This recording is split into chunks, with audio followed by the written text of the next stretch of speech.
Alors, chers amis de la bibliothèque des Riche-Clair, puisque je commence toujours avec la formule rituelle qui avait été créée par Jacques de Decker, dont je cite à chaque fois le nom, à chaque fois que j'anime une rencontre littéraire ici au Riche-Clair, puisque c'est lui qui a créé ces coups de midi qui maintenant sont des coups de 18h30, mais ça a beaucoup moins de portée sémiologique.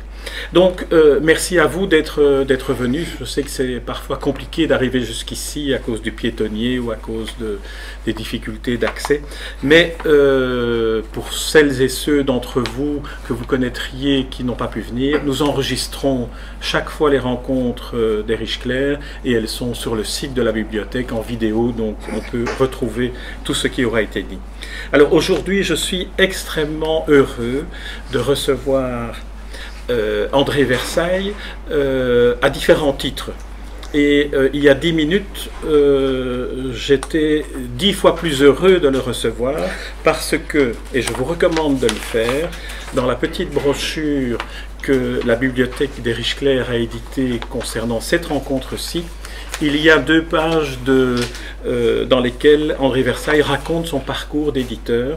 Et je me suis rendu compte en le lisant, André Versailles a commencé à éditer les éditions complexes en 1971, je me rends compte qu'en réalité, je n'ai jamais quitté André Versailles depuis plus de 50 ans, puisque les éditions complexes ont été mes compagnons d'études, moi qui étais un élève assez dissipé, j'avais heureusement toujours le recours aux éditions complexes pour me remettre à jour dans ce que je n'avais pas étudié et apprendre beaucoup. Donc merci André Versailles, mais ici c'est pour autre chose que nous avons le plaisir de le recevoir, c'est pour cette brique qui compte 2176 pages, qui sont en réalité les œuvres complètes de Jean-Baptiste Poquelin, dit Molière.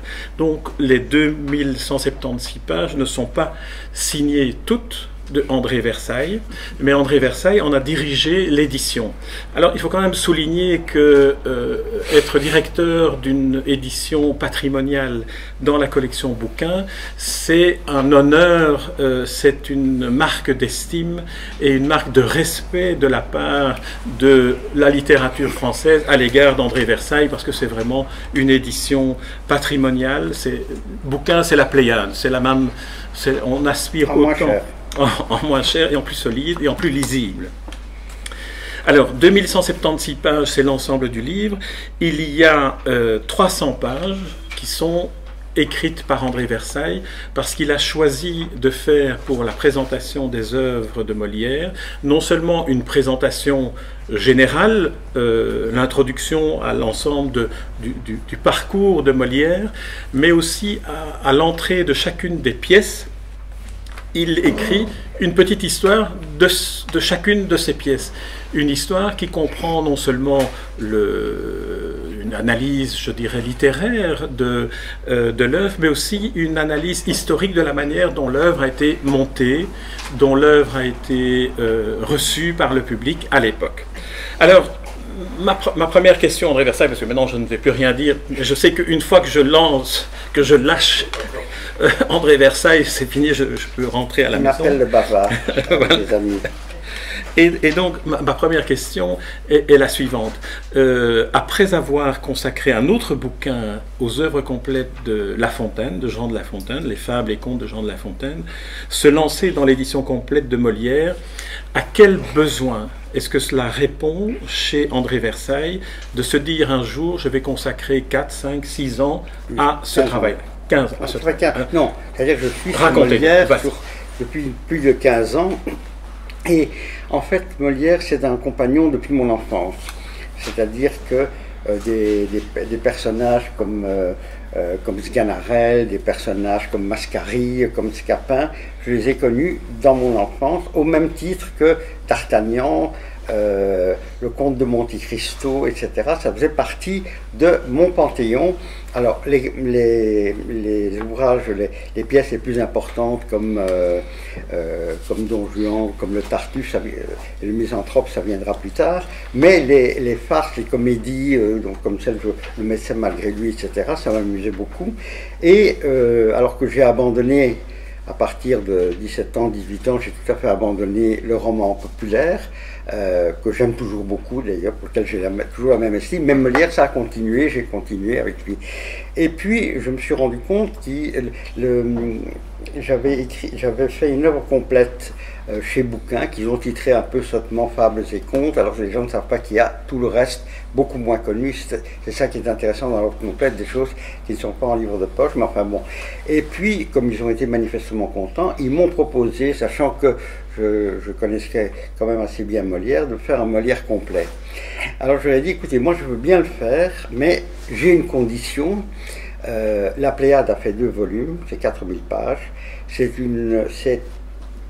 plus qu'une édition académique. Je veux dire que c'est plus que complet. Il va jusqu'à vous donner le nom des imprimeurs et avec l'adresse des éditeurs, alors que ça a disparu aujourd'hui. Donc c'est vraiment une édition très académique. J'ai dit, moi je suis d'accord de le faire, mais je le fais en jean et les mains dans les poches. Est-ce que ça vous arrange? Et ils m'ont dit oui. Alors j'étais très content et alors ce que j'ai voulu faire, c'est que je voulais faire un peu le contraire, c'est-à-dire je voulais raconter Molière. C'est-à-dire que si on prend toutes les notices, on a la vie de Molière, la vie de la troupe de théâtre la plus importante de France, puisque c'est quand même la plus célèbre, et on a la vie de Molière aussi. Et donc je trouve que c'est la seule œuvre que je connaisse, mais je crois que je ne me trompe pas, c'est la seule œuvre qui a une aventure. Vous avez des écrivains qui ont été des grands aventuriers, Hemingway et d'autres, Jack London, etc., dont la vie est véritablement une aventure. Mais pas l'œuvre. Si vous voyez Victor Hugo, vous avez la bataille d'Hernani, Corneille, vous avez la bataille du Cid, mais pratiquement tout, je dis, il y a 1 ou 2 œuvres. Molière, c'est des scandales en permanence, scandale avec les précieuses, scandale avec les femmes savantes, avec le Tartuffe, avec le Don Juan, enfin bref. Et le reste, ce sont des immenses fêtes à Versailles, à Saint-Germain, etc. Il y a énormément de choses à raconter et qui donnent une saveur extraordinaire. Donc j'ai constitué ça comme un feuilleton. C'est-à-dire la suite au prochain numéro. Et j'ai voulu le faire aussi dans un langage qui ne soit pas académique. Par exemple, j'ai une notice qui s'appelle « Molière invente Broadway ». Et c'est vrai, je veux dire que ce n'est pas pour faire le malin, je veux dire c'est vrai que Offenbach et après Broadway sort des comédies pas musicales, des comédies ballets de Molière. Et donc ça m'a passionné de le raconter véritablement comment ça se passait, les luttes qu'il avait, les difficultés, le fait que pendant 5 ans, il va se battre pour libérer le Tartuffe. Et c'est extraordinaire, je veux dire que ce qui m'a passionné aussi, c'est que Molière manipule Louis XIV qui manipule Molière. Je veux dire, ce sont 2 manipulateurs et c'est formidable. Et ça va très loin. Quand il y a l'interdiction du Tartuffe, à un moment donné, le roi se dit, bon, on peut laisser, et il dit à Molière, bon, je pars, c'est la guerre des Flandres, et oui, tu peux. Molière est tout content, et il programme la pièce, mais le lendemain, Lamoignon, qui est disons, le Premier ministre en l'absence du roi, c'est pas le titre évidemment, mais enfin, c'est lui qui a tout pouvoir, il interdit. Molière lui envoie un placet. Ces 2 lieutenants, La Torrière et Lagrange, vont à Lille, au champ de bataille, avec le placet de Molière, et Molière lui dit, si c'est comme ça, sire, j'arrête d'écrire. Donc ça veut dire, j'arrête de vous faire pour vous les comédies ballets. Les comédies ballets, il y en a une dizaine sur les 30 pièces. Donc c'est pas anecdotique, c'est vraiment important. Et c'est vraiment Hollywood, quoi. Je veux dire, à un moment donné, vous avez 300 personnages sur scène et dans les cintres qui sont là en train de voler, etc. C'est vraiment des spectacles qu'on n'a plus pu monter. Louis XIV étant mort depuis quelque temps déjà, on n'a pas pu faire ça. Et il dit au roi, il dit, je ne fais plus rien tant que je n'ai pas libéré. Et ce qui est plus extraordinaire, c'est que le roi dit au-delà, il dit, vous voyez que je suis un peu occupé pour l'instant, mais quand je reviendrai, je m'en occuperai. Personne ne pouvait dire ça au roi. Lui, il peut. Et c'est extraordinaire parce que il y a toute une polémique. Les puristes aiment le Molière, le grand Molière. c'est-à-dire le Tartuffe, le Misanthrope, Don Juan, etc. Quelques comédies-ballets, mais à condition qu'on enlève les ballets, comme pour le mariage, pardon, pour le Malade imaginaire. Et il n'aime pas les farces. Il dit, ça c'est pas le vrai Molière. Et il croit, généralement, Molière c'est un peu sa manière de payer. C'est-à-dire, bon, je fais des fêtes, mais comme ça on me laisse tranquille, quoi. Et en fait, je ne crois pas du tout. Molière, d'abord, ce qu'on généralement ignore, Molière au départ n'est pas du tout un écrivain. Il n'est même pas un acteur. Vous savez, ce qui est extraordinaire, c'est que Molière, on croit savoir, je crois que c'est vrai évidemment, qu'il adorait le théâtre. Et alors, moi aussi j'adore le théâtre, j'ai vu plein de pièces, ça n'a pas fait de moi ni un acteur, ni un metteur en scène, ni encore moins. Mais il va tout abandonner parce qu'il rencontre une femme, Madeleine Béjart, qui est de 4 ans son aînée, et elle est connue.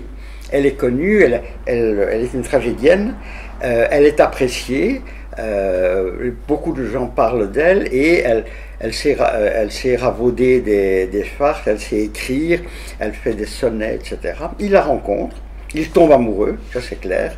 Est-ce qu'elle tombe amoureuse? C'est pas tout à fait sûr, parce que elle a un amant à l'époque, et c'est un personnage très haut en couleur, comme c'est un peu un personnage comme on le rencontre dans les œuvres d'Alexandre Dumas, et qui est très prestigieux, quoi. Et tandis que Molière, c'est rien, il a 4 ans de moins qu'elle, c'est un jeune homme, mais elle comprend qu'il y a quelque chose en lui. Et c'est elle qui l'entraîne à devenir acteur. Et il va devenir l'acteur. Et d'acteur, pourquoi il écrit? Pas du tout pour se faire une œuvre. Ça n'a rien à voir avec Corneille ou avec Racine. Il écrit parce que il y a une première tentative à Paris qui marche, mais il n'y arrive pas. Au bout d'1 an et demi, les gens, bon, ils font faillite. Molière est enfermé pendant 2 jours. Son père, sur lequel on est en mal bêtement, va le délivrer, il paye la caution, lui donne de l'argent, et puis bon, c'est fini. Et ils vont rejoindre une autre troupe itinérante, la troupe itinérante la plus importante, et ils vont en province. Alors le problème, c'est qu'il y a beaucoup de troupes itinérantes, et elles ont toutes le même programme. Parce qu'une fois qu'une pièce est imprimée, elle est libre de droit. Donc ils jouent tous Corneille, Rotrou, Tristan l'Hermite, ils ont tous, et parfois ils se rencontrent dans la même ville à trois troupes, à jouer la même chose. Donc Molière se dit, il faut inventer quelque chose, il faut qu'on ait l'exclusivité. Qui va lui donner l'exclusivité? Personne.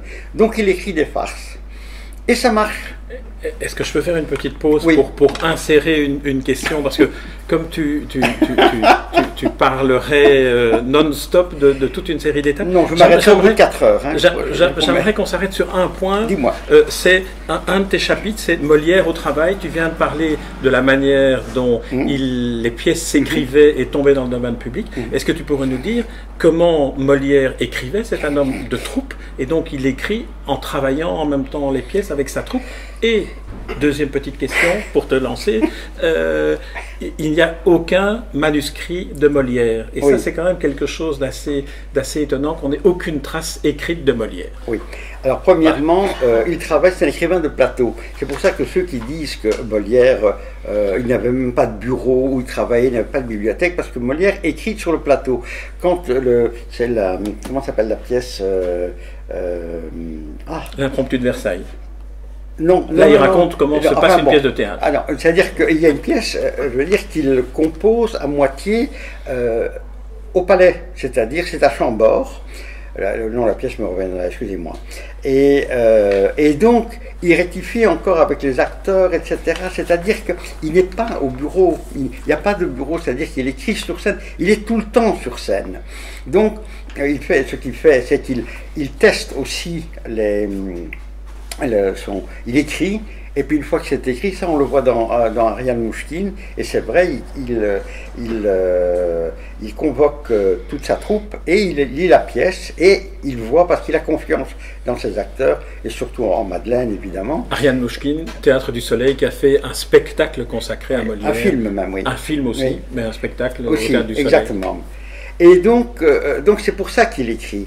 Alors, on ne trouve pas de manuscrit de Molière, mais on ne trouve aucun manuscrit, on n'en trouve pas plus de Corneille que de Racine, parce qu'au XVIIe siècle, on a écrit, je veux dire que c'est comme nous maintenant, quand on écrit dire, sur ordinateur, je veux dire, après on efface, on n'a pas le culte du manuscrit, ça viendra beaucoup plus tard, ça viendra à la fin du XVIIIe siècle, même au XIXe siècle. Alors il y aura le culte du grand auteur. Alors on a le manuscrit de Victor Hugo, mais on n'a pas plus de Racine, on n'a pas plus d'autres.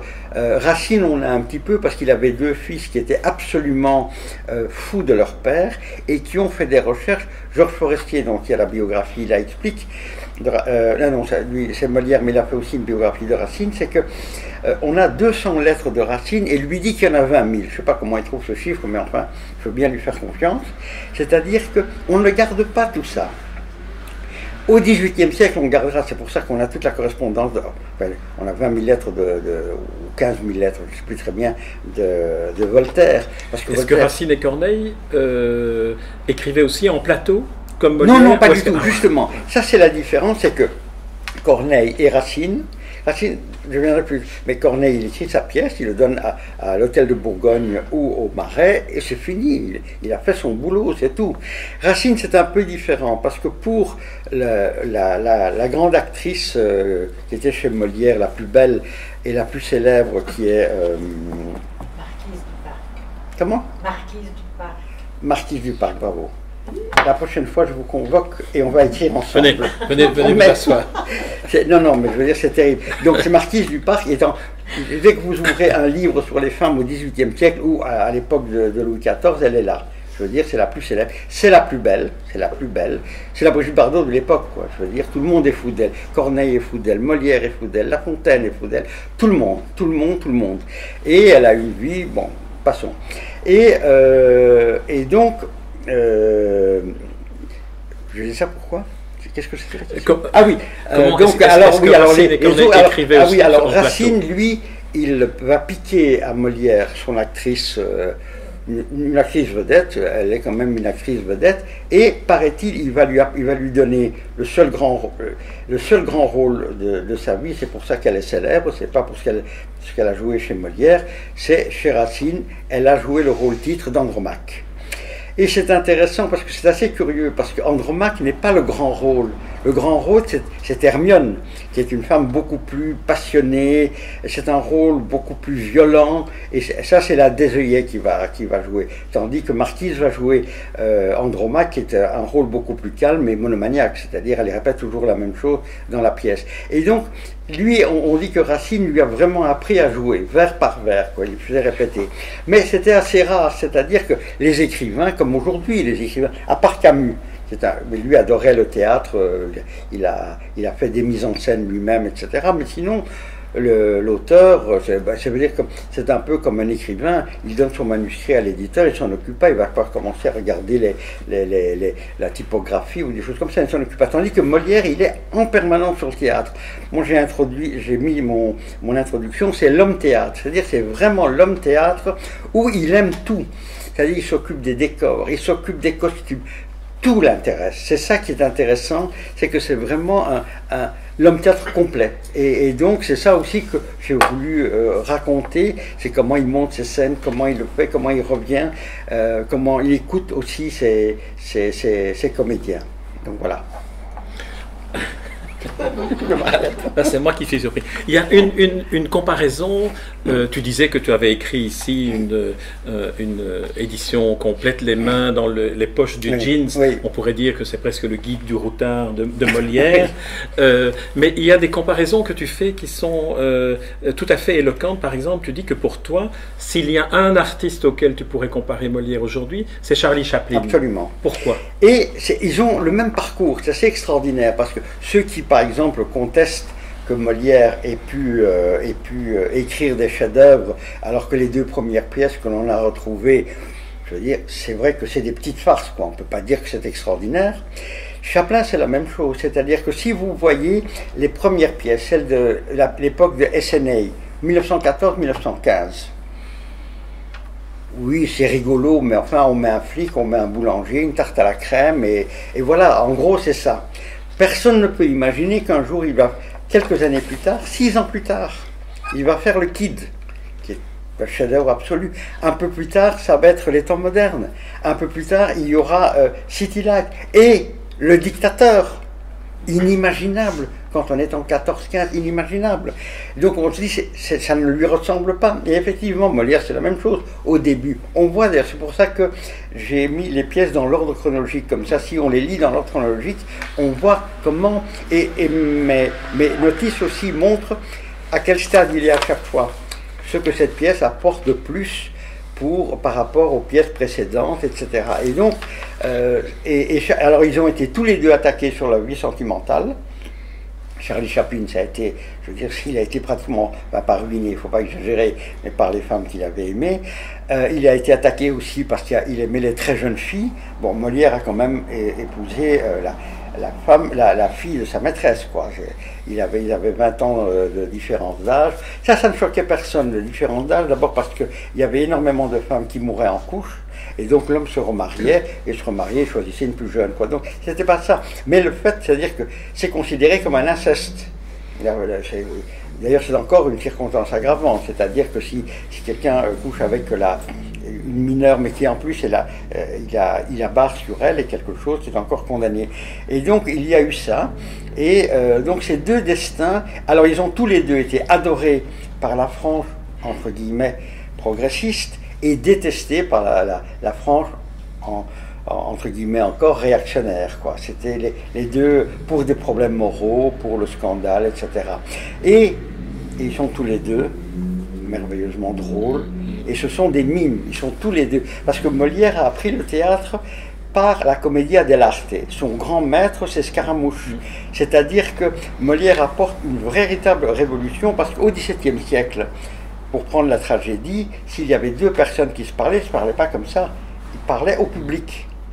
Et ils s'engueulaient ou ils faisaient des choses au public, des points aimés, cruels, sans le regarder, quoi. Tandis que Molière disait, mais c'est pas possible, il faut jouer comme on parle.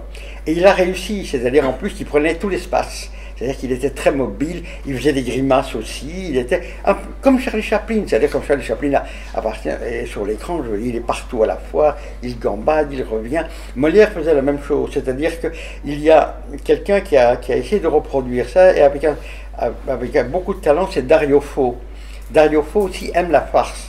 Molière aime la farce, c'est-à-dire que les gens les puristes, ils ne veulent pas voir ça, la farce. Non, mais enfin bon, oui c'est drôle, mais enfin c'est pas... Non, Molière c'est un farceur. Même dans le Misanthrope, il y a une petite scène de farce. Même dans le Misanthrope, quoi. Et donc il aime ça. Il adorait la musique. Alors les comédies et ballets, évidemment, ça a été fait avec la complicité de Lully, c'est certain. Mais c'était lui quand même le régisseur général. C'était pas Lully, c'était lui.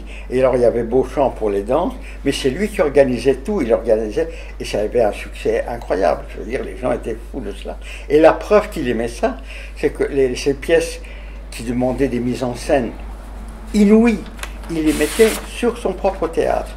Il ne pouvait pas faire les mêmes décors et les mêmes choses, mais enfin, c'était à peu près la même chose, et il le faisait sur son théâtre. Donc, qu'on ne me dise pas, non, mais ça, il l'a fait pour Louis XIV, pas vrai. Louis XIV et lui aimaient la même chose, c'est-à-dire qu'il y a une véritable rencontre entre les deux. C'est la deuxième chance de Molière. Molière a une première chance, c'est la rencontre avec Madeleine, elle est décisive. Et la deuxième chance, c'est que Louis XIV, très vite, va le prendre sous son aile, et va l'utiliser, va vraiment l'utiliser. Probablement le Tartuffe s'est pas inspiré par Louis XIV, mais Louis XIV le fait au moment de la grande fête de la princesse d'Élide, je veux dire, les plaisirs de l'île enchantée. Alors vous avez un spectacle formidable à la cour, et puis vous avez une pièce quand même grinçante, pour parler comme un nouille, je veux dire, c'est une pièce grinçante. On n'est pas dans quelque chose de festif, il le fait là. Et Louis XIV lui dit oui. Louis XIV, on ne fait rien sans son autorisation, quoi. Donc il était parfaitement au courant. C'est une pièce athée, plus athée que celle que l'on a, parce qu'il a recommencé 36 fois. Elle est plus violente, et c'est un religieux, tandis que dans la pièce que nous avons, c'est pas un religieux, c'est un escroc. C'est comme ça qu'il a pu faire les choses en disant, mais je ne parle pas de la religion, je parle d'un escroc. Un escroc qui se dit, bon.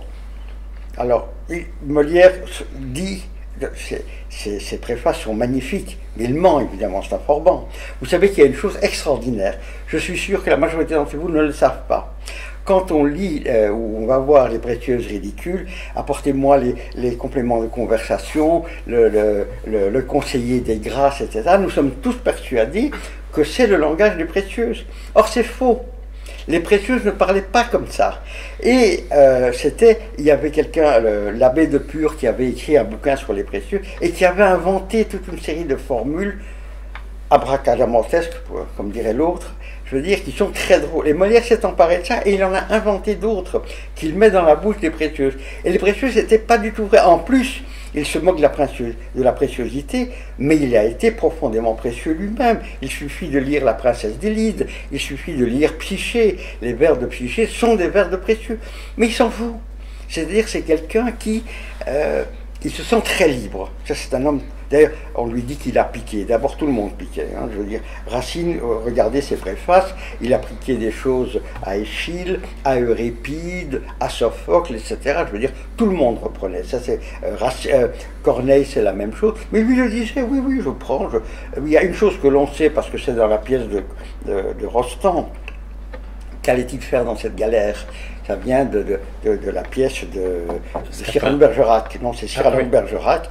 Et donc, on lui dit, mais Molière t'a pris. Et il dit, oui, mais Molière a du génie. Bon, ça, c'est dans Rostand. Mais Molière piquait des choses, il reprenait, il traduisait. Les premières fois, ce sont des traductions qu'il a rangées, évidemment, qu'il a metté, mais il faisait ça. C'est un homme extraordinairement libre. Il s'en fout, il peut faire des choses. La manière dont il s'occupe des amours royales, c'est incroyable. Lisez ou relisez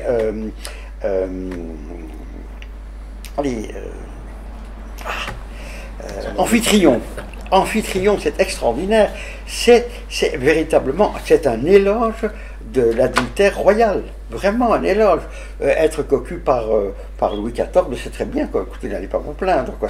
C'est extraordinaire. Et c'est plein de choses comme ça. Il y a plein de choses quand on connaît un petit peu. Donc, c'est ça qui m'a amusé aussi, c'est de dire, on ne sait pas vraiment, on sait pas, je dis, mais il a mis là-dedans, par exemple, il y a des pièces dans lesquelles il se moque vraiment de Colbert, quoi. Et tout le monde reconnaît Colbert. Mais Colbert est intelligent. Il ne va pas reconnaître, enfin, il ne va pas se plaindre comme s'il n'avait rien vu, quoi. Donc il y a cette espèce de liberté, il fait vraiment ce qu'il veut, tout le temps. Et il arrive, c'est la seule chose qu'il ne fera pas, parce que c'est la seule chose qui est interdite, on ne se moque pas du roi. Mais se moquer de la cour, il n'y avait aucun problème. Et Molière est vu généralement comme une victime. C'est pas vrai. C'est lui qui attaque, c'est lui qui a attaqué les précieux, il n'avait rien fait. C'est lui qui attaque les dévots, personne. C'est lui qui attaque tout le monde, c'est lui qui attaque les médecins, et il s'amuse. Alors il en a souffert aussi, c'est vrai, mais c'est lui qui a attaqué. Il n'a jamais été la victime des gens.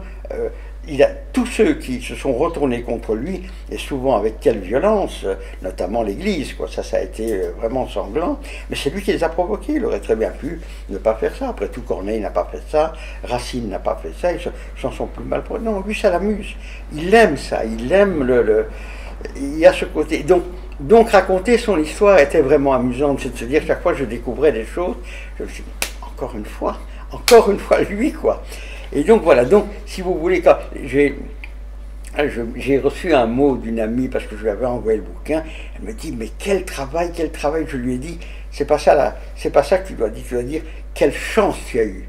Quelle chance il y a eu, parce que j'ai pu faire ce que j'ai voulu. Ça, je dois dire que, avec le bouquin, je veux dire que j'ai dit, je dis les choses, et je veux dire, quand je parle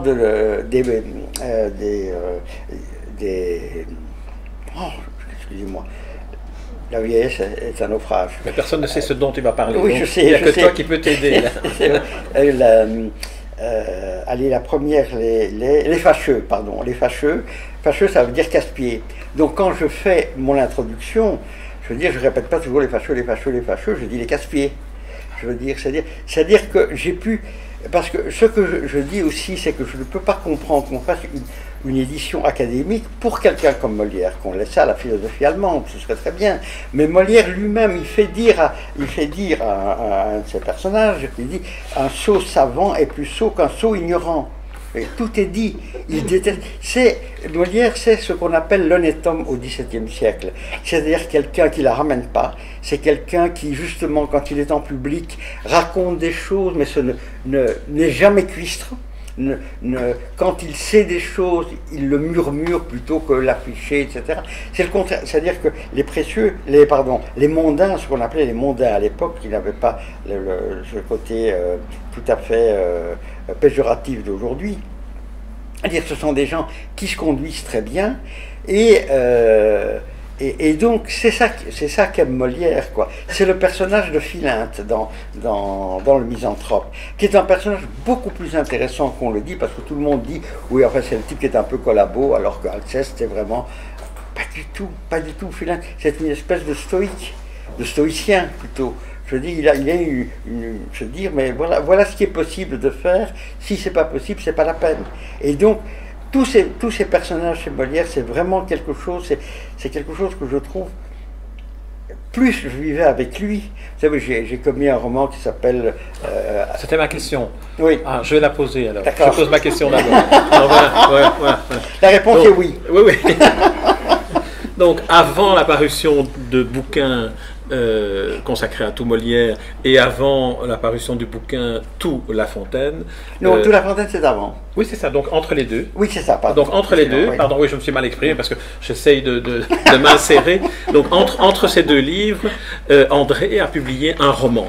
Et alors, un roman, Armande ou le chagrin de Molière. Alors ma question est la suivante, je vais vite la poser.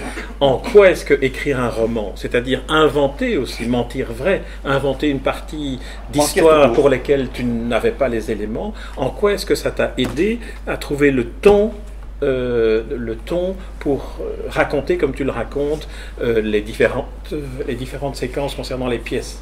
Alors là, je suis parti d'un tout autre principe.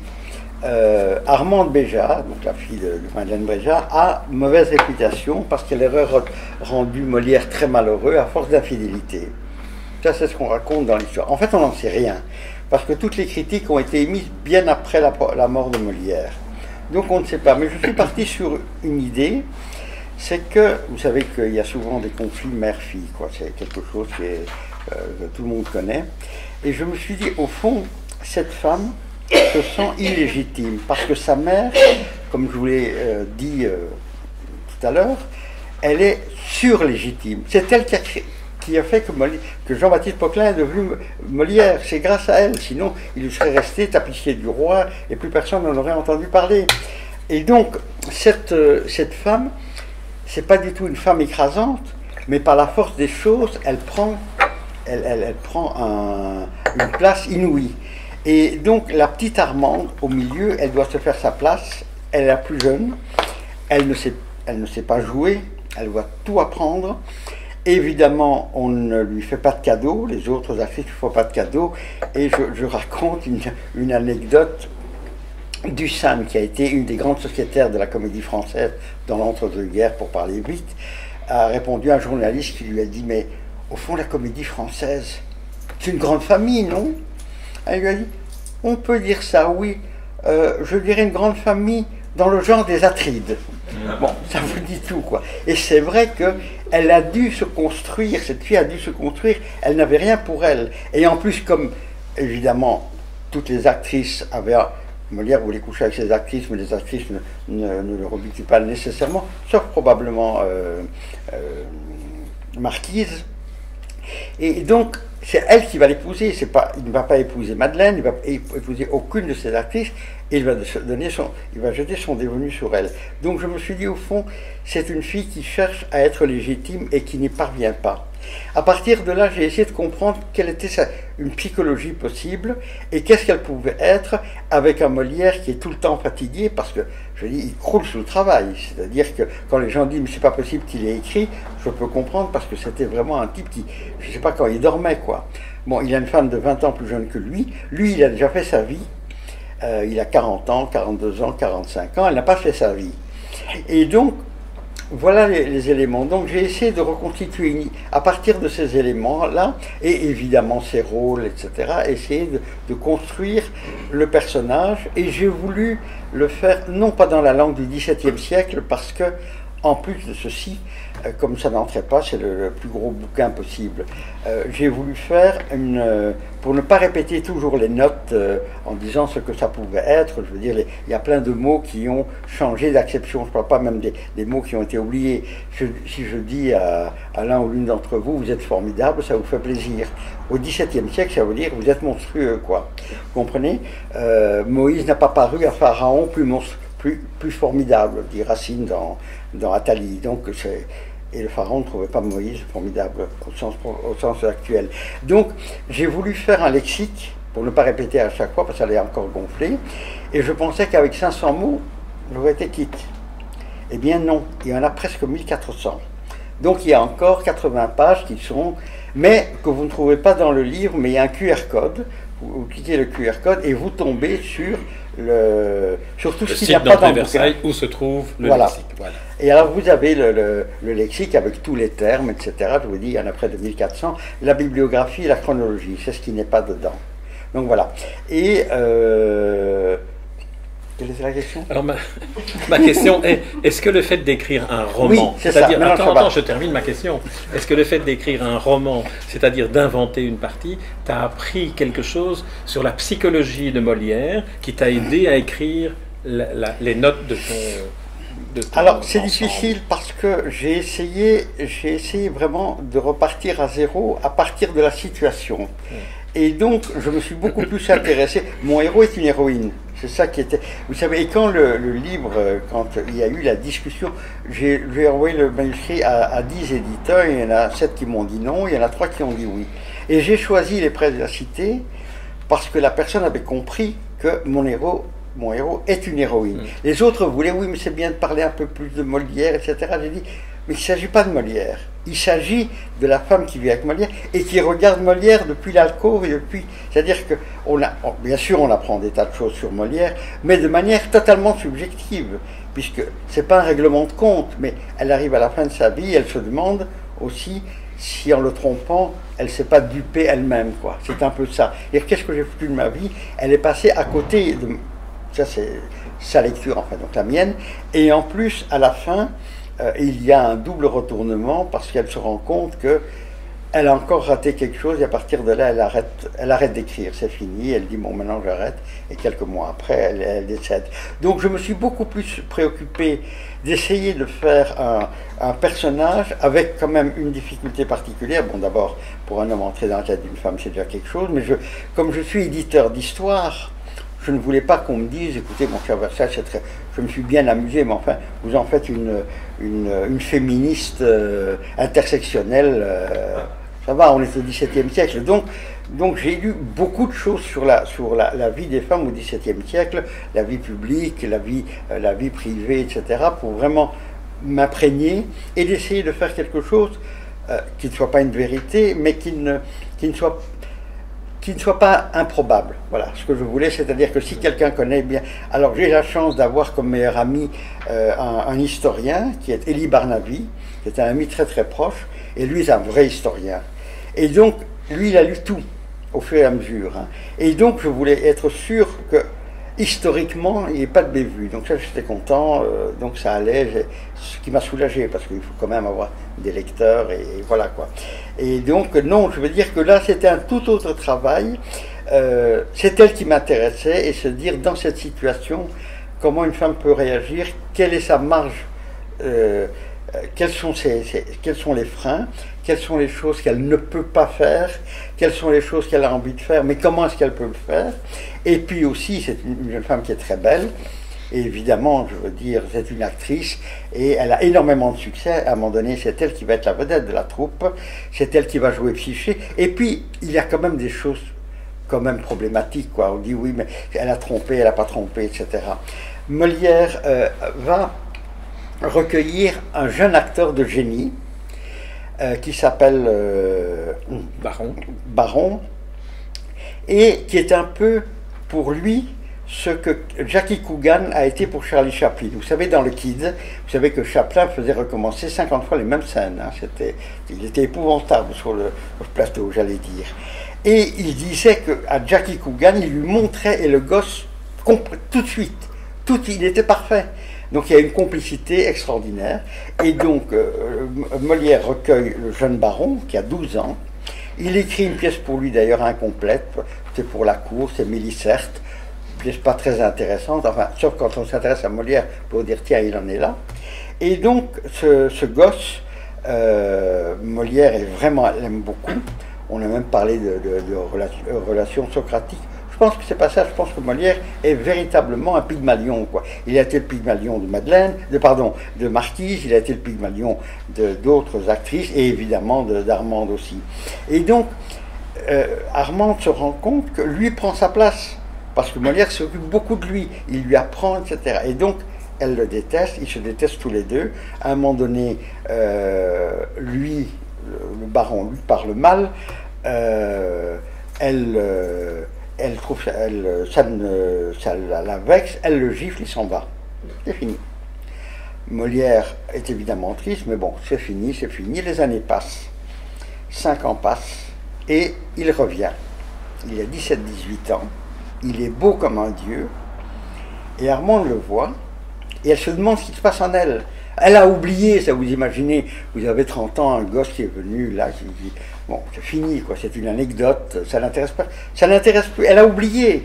Puis elle se rend compte que le sale gosse est devenu un garçon totalement charmant, adorable, poli, courtois, délicieux, et elle ne sait pas quoi faire de cette relation. Et donc, que fait Molière? C'est une question. Il donne un rôle à Baron de 2 amoureux dans Le bourgeois gentilhomme. Et donc, ce sont 2 amoureux qui se disputent et ils se retrouvent, etc. Et après, alors le rôle est à eux 2. Et puis, il écrit Psyché. Le rôle de Psyché, c'est normal. C'est évidemment Armande. Or, à l'amour, c'est un rôle de jeune premier. Le jeune premier, le traditionnel, c'est Lagrange. Eh bien, ce ne sera pas Lagrange. Ce sera qui? Ce sera Baron. Donc, ils vont tous les 2 roucouler pendant 1h30 sur scène. Et le public ne applaudit à tout rompre, pas à une pièce, à un couple. C'est Lorraine Bacall et Humphrey Bogart, quoi. C'est le couple où Liz Taylor et Richard Burton. C'est de ça qu'on parle. Il faut voir des articles à l'époque. Il dit elle est formidable, lui est merveilleux, je sais pas quoi, etc. Bon, on n'a pas la suite, mais on peut quand même la deviner. Et donc, c'est ça aussi, parce que, je veux dire, vers la fin, elle se pose la question sur d'autres hommes qu'elle a connus, mais je ne vous raconte pas la fin, parce que sinon, si jamais quelqu'un le veut le lire. Donc voilà. Donc évidemment, je me suis intéressé à Molière, mais c'est véritable. Je ne voulais pas faire, par exemple, pourquoi j'ai choisi cela? Parce que généralement, si j'avais fait... je ne voulais pas que ce soit un truc, vous savez, c'est comme Sherlock Holmes et Watson. Watson n'est pas un personnage, je veux dire, on s'en fout. Chaque fois qu'il y a un film, on doit d'ailleurs l'arranger pour qu'il soit intéressant. Donc je ne voulais pas que ce soit la femme de Molière, je voulais elle, c'est-à-dire elle me semblait suffisamment complexe et intéressante pour lui donner toute la place, et pas à Molière précisément, même si Molière est là tout le temps, ça va de soi. Et donc j'ai choisi aussi de faire un journal, parce que généralement ce qu'on fait, on fait les mémoires, c'est ce qu'on fait. Il y a Grimal qui a fait les mémoires d'Agrippine, enfin les pseudo-mémoires évidemment. Il y a plein d'exemples. Et évidemment le plus célèbre, et à mon sens le plus important, c'est Adrien, que tout le monde a lu, de Marguerite Yourcenar. Et en même temps, je me suis dit, mais elle a fermé la boucle. On ne peut plus faire qu'une seule chose, c'est répéter ce qu'elle a fait. Probablement moins bien. Donc j'ai cherché une formule qui m'a intéressé beaucoup, c'est-à-dire... Elle s'adresse à son mari, c'est un journal qui s'adresse au mari. Si vous vous adressez à votre mari, vous n'avez pas raconté ce qu'il a fait. Il le sait. Donc, je veux dire, si elle dit les choses, elle ne peut pas dire les choses directement. Donc, je prends un exemple facile. On sait, et ça je crois que c'est vrai historiquement, que le personnage de Célimène est inspiré d'Armande. Tout le monde le dit, et je crois que c'est tout à fait vrai. Or, que fait Molière? Il écrit sa pièce, dans son coin, qu'il va corriger peut-être sur place après, comme je vous l'ai expliqué, mais enfin, en gros, elle est faite. Et il la lit à sa troupe. La vedette de la troupe à ce moment-là, ce n'est plus Madeleine, qui joue plutôt les rôles comme Dorine dans le Tartuffe, etc., mais plus le rôle central. Et donc, c'est elle qui va jouer Célimène. Or, elle écoute la pièce, Et elle est très énervée. Pourquoi? Elle lui écrit: est-ce que tu te rends compte que tous les soirs, devant des dizaines et des dizaines de spectateurs, j'allais leur dire ce que je t'ai dit dans l'intimité? C'est insupportable. Tu es un chiffonnier de l'âme. Et c'est comme ça qu'on comprend ce qu'il a fait. Donc je ne pouvais rien dire de manière, et à ce moment-là, tu as écrit ceci, à ce moment-là, un tel a fait ceci, parce que tout ça, il sait. Donc tout doit être dit par ce qu'elle a éprouvé. Et j'ai eu deux choses qui m'ont inspiré. Il y a, dans une lettre de Flaubert qui disait, d'abord, ce n'est pas les perles qui font le collier, c'est le fil. Alors dites-vous bien que quand vous avez un sac de perles, même si elles ne sont pas de la même taille, même si elles sont différentes les unes des autres, c'est de toute façon chatoyant. Mais rendre un fil sexy, c'est vraiment compliqué. Mais c'était ça aussi, c'est-à-dire il n'y avait pas les pages, ce qu'on appelle les pages à faire, c'est-à-dire ce qu'on attend. On est à Versailles, donc on va décrire Versailles. Et il y a ceci, et les dorures, machin. Évidemment que ça n'avait pas de sens pour elle. Vous savez, mon ami, je lui envoyais régulièrement ce que je faisais, et quand je lui envoyais 10 pages, j'en recevais 10, j'en recevais 11 ou 12, avec toutes les remarques. Et c'était passionnant, parce que je veux dire, on se dit tout. Bon. Et à un moment donné, on se voit souvent évidemment, elle me dit: pourquoi elle dit ça? Je lui dis: telle question. Elle dit: parce qu'elle a envie de le dire. Je veux. Elle me dit: non. Je dis: quoi, non? Mais non, elle n'a pas envie de le dire. Toi, tu as envie de le dire, parce que c'est une anecdote croustillante, mais qu'est-ce que ça vient faire dans un journal intime? Ça n'a pas de sens. Bon, écoute, tu veux un café? Là, on va faire une conversation. Et le lendemain, je reprends. Et évidemment qu'elle avait raison. Donc, ce que je voulais dire encore de Flaubert, c'est qu'il dit à sa maîtresse dans une lettre à Louise Collet, il dit: est-ce que tu as vu que Hainaut va en Orient? Et il va lui aussi écrire un voyage en Orient. Et on va encore nous expliquer ce que c'est qu'un bain, ce que c'est qu'un narguilé. Et on va encore nous donner des vues de Jérusalem. Je n'en peux plus. Et j'ai un autre souvenir, c'est le film que vous avez probablement tous vu, c'est Mort à Venise. Bon. Est-ce que vous vous souvenez? On est à Venise. On est tout le temps à Venise. On se sent à Venise. Il n'y a pas une image du Rialto. Il n'y a pas la place Saint-Marc. Il n'y a pas le Palais des Doges. Comment un cinéaste résiste à tant de beauté et dit: c'est pas mon sujet. Et c'était ça qui était formidable. C'est-à-dire dire tout ce qu'on attend, il ne faut pas le mettre. Mais c'est très compliqué, je vous dis, heureusement que j'avais mon ami, ça n'a rien à voir. Bon. Voilà. Donc on est entré dans la cuisine de l'écrivain André Versailles avec son ami et le café. Donc on a quand même ici une page d'histoire qui s'est écrite pour les historiens. Bon, il nous reste 10 minutes. Puisque la tradition veut que ces séances tiennent en 1 heure. Très bien. Alors, dans les 10 minutes qui restent, il y a deux aspects que j'aimerais que tu puisses évoquer. Je les dis tous dans une seule question, comme ça après tu es tranquille. La première, c'est, et ça apparaît dans le roman aussi, c'est la vie en province au début de la carrière de Molière. Il me semble que tu le racontes très bien, on voit vraiment ce que c'est d'entrer dans le quotidien d'une troupe qui doit véhiculer des pièces, des comédiens, s'organiser, être en concurrence avec d'autres. Ça, c'est la première chose. Et la deuxième chose, c'est à la fin de sa vie, le malade imaginaire. Je ne vais pas te demander si Molière est vraiment mort sur scène ou pas. On sait que ce n'est pas le cas. Mais j'ai revu la pièce dernièrement qui était jouée à la Comédie Claude Voltaire magnifiquement. Et à la fin, les médecins font toute une série d'inventions en faux latin de cuisine.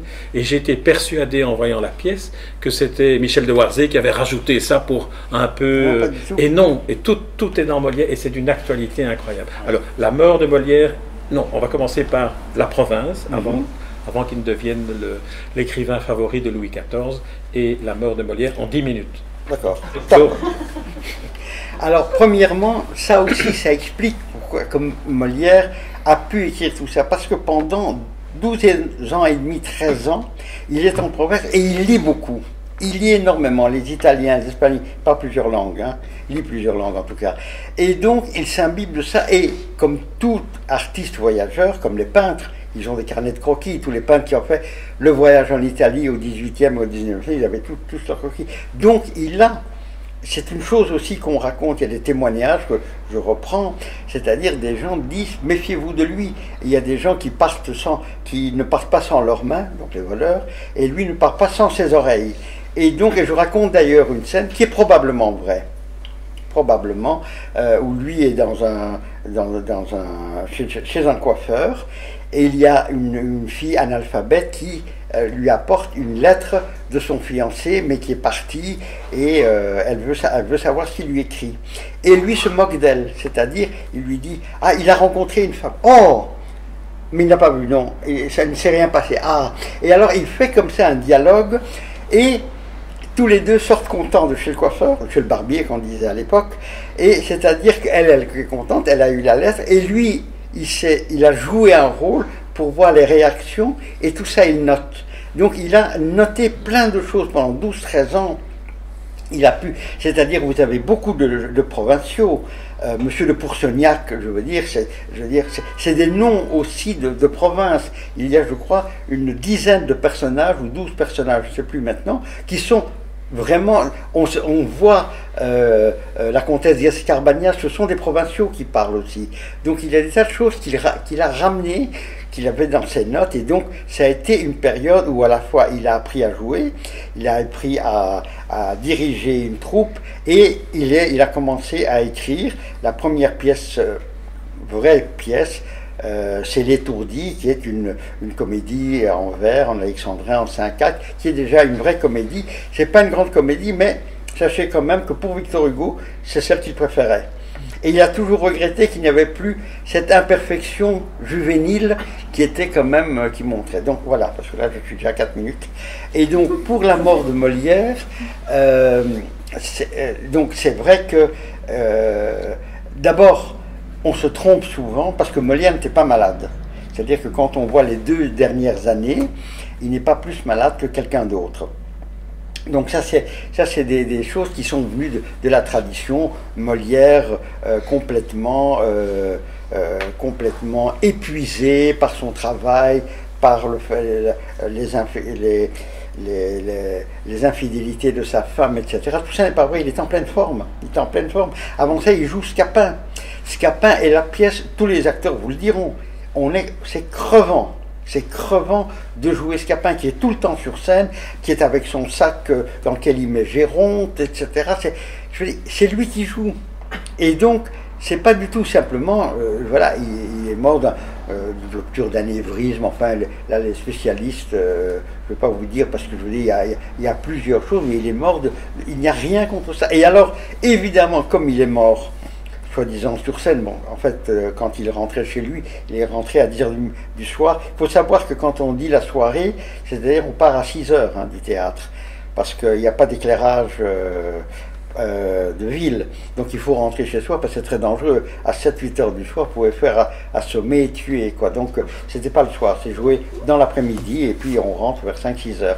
Et il rentre et il meurt quelques heures après. Et donc, on a vu le malade imaginaire comme une pièce testamentaire, ce qui est absolu, en disant, mais on n'a rien d'autre après, on ne voit pas de brouillon, bon, on ne voit pas de brouillon, et alors, quoi. Donc, il n'y avait pas de raison d'imaginer qu'il fait cette pièce comme une pièce d'adieu, pas du tout, il a 51 ans, pas vieux, quoi, c'est pas, je veux dire, parfois on dit les gens mouraient beaucoup plus jeunes, c'est-à-dire que c'est une erreur, simplement il y avait tellement de gosses qui mouraient, de gens qui mouraient en bas âge, c'est qu'on fait la proportion. Je rappelle que Fontenelle est mort à 99 ans, à 99 ans, bon, je veux dire, donc, et il y en a plusieurs, quoi, je veux dire, Voltaire meurt à 80 berges, quoi, donc c'est pas... Donc c'est pas ça. Donc il est mort voilà, probablement d'une rupture d'anévrisme, et c'est tout, quoi. En plus, l'enterrement, on a beaucoup calomnié l'Église. Je veux dire, ce qui n'est pas vrai. Je veux dire qu'on raconte aussi, voilà, en plus l'Église, pas du tout. C'est-à-dire que Armande va voir. Donc, on a essayé de trouver un prêtre et on n'a pas trouvé. Quand on a trouvé, Molière venait de mourir un quart d'heure avant. Et donc, Armande va voir l'archevêque et lui dit, écoutez, voilà ce qui s'est passé. Et donc mon mari n'a pas pu, parce que personne n'a pu venir, mais il a fait ses Pâques, etc. C'était un bon catholique, etc., etc. Et ce que fait l'archevêque, il fait une enquête, 2 jours, et on dit oui, c'est vrai. Et du coup, il permet les funérailles, mais en disant pas plus que 2 prêtres, etc. Mais pourquoi? Je veux dire, parce que si les dévots, et on sait qu'il y en avait, allaient savoir que l'ennemi des dévots, l'auteur du Tartuffe, est enterré chrétiennement alors qu'il n'a pas abjuré, je veux dire, ce serait un scandale. Donc il fallait que ça se fasse à bas bruit. Donc l'Église n'a pas fait. Je veux dire, là aussi, je veux dire, il y a ce qu'on aime croire. Oui, l'Église, vraiment des salauds, etc. Pas toujours. Pas toujours. Donc là aussi, c'est des légendes. Il y a plein de légendes qui sont autour de lui, mais enfin, comme pour tous les écrivains, quoi. Voilà.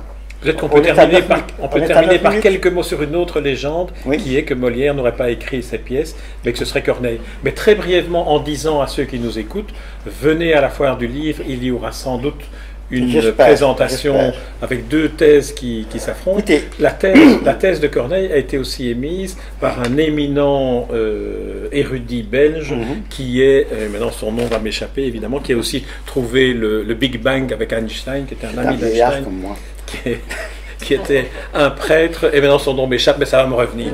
Donc, alors, le maître, voilà, le maître.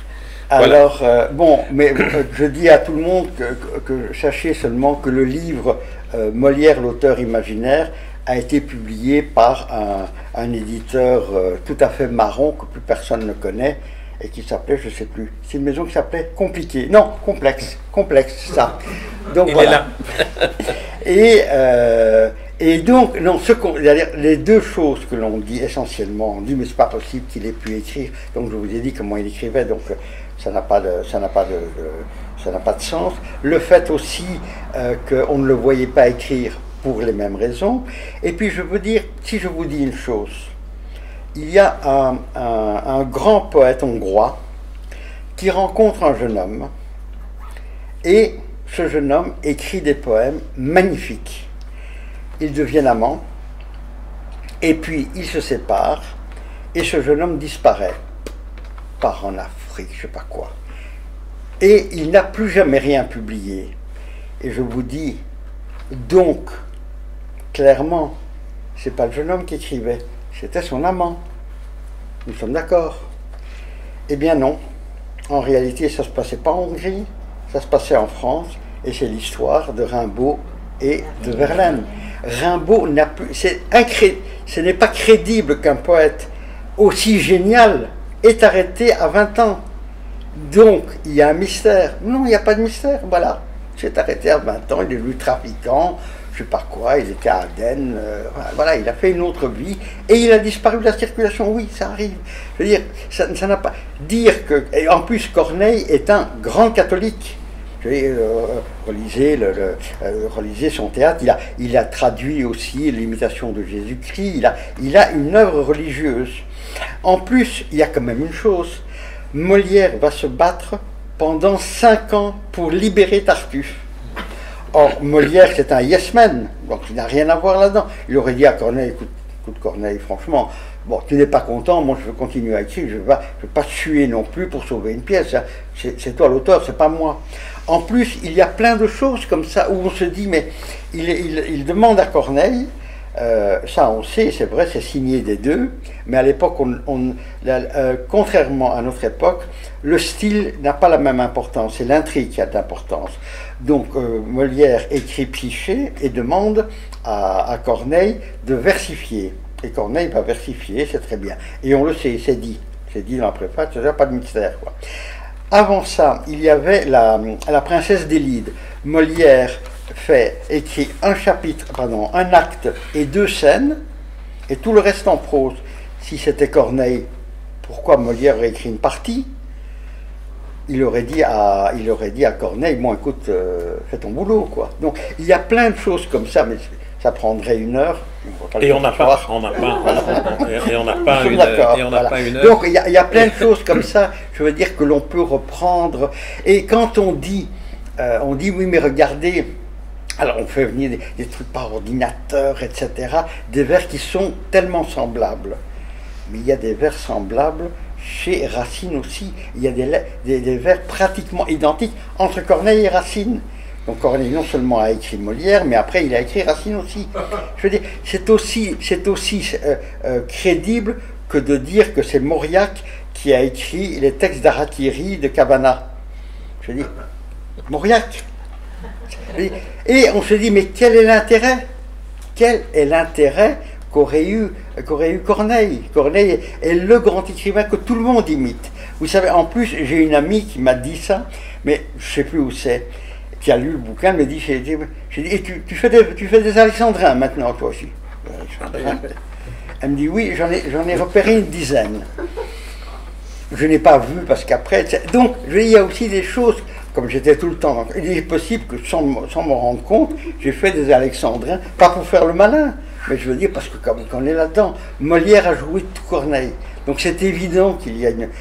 Racine, je veux dire, est inspiré par Corneille. Tout le monde est inspiré par Corneille. C'est le tout grand. Là j'ai ma chute donc. Comme M. Jourdain faisait de la prose sans savoir, toi tu faisais des alexandrins sans le savoir. Enfin une dizaine, pas plus. D'accord, une dizaine, pas plus. Voilà, je propose qu'on clôture ici. Je remercie vraiment très fort André, non seulement d'avoir raconté tout ce qu'il nous a raconté, mais d'avoir réussi à ne pas raconter tout le reste, parce que vous avez compris qu'il est intarissable. Et en plus, on peut l'écouter. J'ai fait une longue interview de lui sur mon site, il y a 1 heure aussi, où il raconte d'autres choses que ce que j'ai entendu aujourd'hui. Donc il y a chaque fois matière à découvrir autant André Versailles que Molière. Je vous recommande vraiment de lire, si pas de relire toutes les pièces parce qu'il faut s'y intéresser, mais en tout cas chacune des introductions de chacune des pièces et l'introduction générale, l'homme théâtre, c'est vraiment passionnant. En fait, c'est le volume d'un livre complet. Et donc, je sais qu'André a apporté quelques exemplaires si jamais vous souhaitez les acquérir. Et vous remercier pour votre patience et remercier Molière d'avoir inspiré André Versailles l'occasion de venir nous parler. Merci à tous. Merci.